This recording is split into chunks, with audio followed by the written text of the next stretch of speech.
told him a story about how when I first came out with this, one of the things that they were talking about is he's just a guitar player.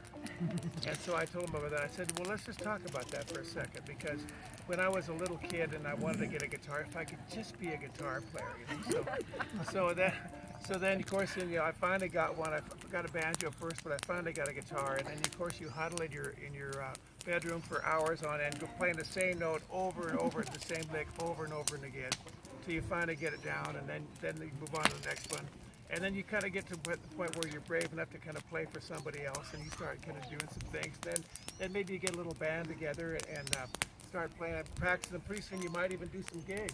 So then at that point, then you got to start being a booking agent, because you got to book shows, and then it gets more successful. Then you have to become a promotion person, and then you got to become a recording artist and an engineer, and all these things that go along with it.